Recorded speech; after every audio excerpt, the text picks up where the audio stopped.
പറഞ്ഞതുപോലെ തെരഞ്ഞെടുപ്പിന് ശേഷം വരുന്ന ആദ്യത്തെ ഒരു പൊതു ഫംഗ്ഷനാണ് കേരളത്തിന് പുറത്ത്, ഇന്ത്യക്ക് പുറത്തായിട്ടുള്ളത്. അത് 10-27 കൊല്ലം മൈക്കെടുക്കുകയും സ്റ്റേജിൽ കയറുകയും ടെലിവിഷനിലൂടെയും എല്ലാം ഞാൻ പറഞ്ഞതെല്ലാം ലോകമെമ്പാടുമുള്ള മലയാളികളെല്ലാം കേട്ടു.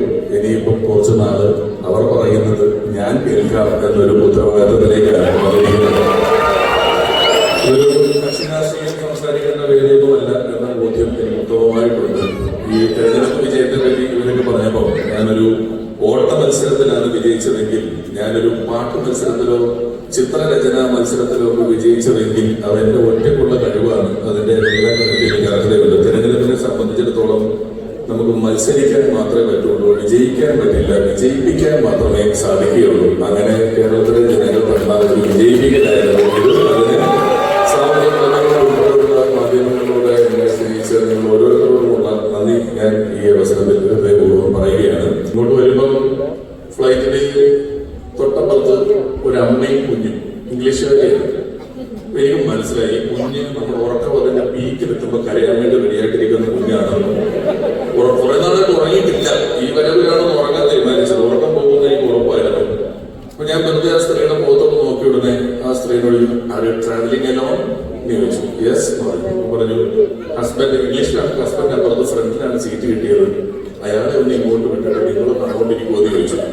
അപ്പോ രോഗി ഇച്ഛിച്ചതും മലർന്ന് കഴിപ്പിച്ചതും പാല് കുട്ടികളുള്ള അവസ്ഥ ആയതുകൊണ്ട് ഞാൻ സന്തോഷത്തോടെ മുന്നിലേക്ക് പോയി. അവിടെ ചെന്നിരുന്ന ഭർത്താവ് ഇങ്ങോട്ട് വന്നു. എന്റെ അടുത്തൊരു അമ്മാമ്മയാണ്, ഒരു ഇംഗ്ലീഷുകാരി അമ്മാമ്മയാണ്. കുഴപ്പമൊന്നും ഉണ്ടാക്കുമ്പോൾ എനിക്ക് ഉറപ്പാണ്. കുറച്ച് കഴിയുമ്പോഴേ ഞാൻ സത്യം മനസ്സിലാക്കി, ഇത് അങ്ങോട്ട് പോയി ഭർത്താവിന്റെ അമ്മയാണ് ഈ അമ്മാമ്മ. അവൻ ആ കൊച്ചിനെ കൊണ്ടുവന്ന് ഈ അമ്മാമ്മയ്ക്ക് കൊടുത്തിട്ട് അവര് രണ്ടുപേരും കൂടെ അവിടെ ഇരുന്നു. ഞാനും അമ്മാമ്മയും കൂടെ ഇവിടെ വരെ ആ കൊച്ചിനെ കളിപ്പിച്ചുകൊണ്ടിരിക്കുകയാണ്. അതുകൊണ്ട് ജനലാഗിന്റെ പ്രശ്നമില്ല, ഉറങ്ങിയിട്ടേ ഇല്ല. ചുവട് വന്നപ്പോഴും കടുപിടിച്ചിട്ട് ചെറുതായിട്ട് ചുണ്ട് പൊട്ടിയപ്പോ ഞാൻ ശ്രീകുമാരേട്ടനോട് ചോദിച്ചു, ശ്രീകുമാരേട്ട നമുക്കൊരു ലിപ് ബാം മേടിക്കാൻ പോകണം, ലിപ് ബാം ഇല്ല എന്ന് പറഞ്ഞു. അപ്പം ഈ ലിപ് ബാമിനൊരു വലിയ പ്രത്യേകത ഉണ്ട്, ഇത് തീർന്നു പോകില്ലല്ലോ, കാണാണ്ട് പോകുന്നുള്ളൂ.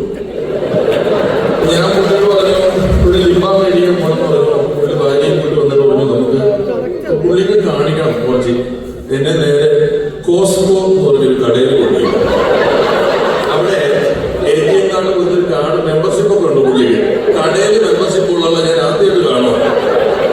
എന്നിട്ട് അവിടെ കൊണ്ടുപോയിട്ട് ഞാൻ പെട്ടെന്ന് പുള്ളിക്കാരന്റെ ഭാര്യയോട് ചോദിച്ചു, ആ തള്ളിക്കൊണ്ട് നടക്കുന്ന ഇത് പെട്ടെന്ന് പുള്ളിക്കാരൻ ശ്രീമാരട്ട എന്ന് വിളിച്ചു. ഞാൻ തള്ളിക്കൊണ്ട് നടക്കുന്നതല്ല ഞാൻ പറഞ്ഞത്.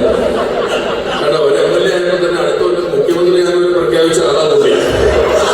അപ്പോ ആ വണ്ടി വന്ന് ഞാനിങ്ങനെ കുറച്ചുകൂടെ അതിന് തള്ളിക്കൊണ്ടിരുന്നത്. ആ കടയിൽ കൂടെ നടന്ന നടത്തം നേരെ നടന്നിരുന്നെങ്കിൽ ഞാനിപ്പോ നാട്ടിലെത്തിയത്.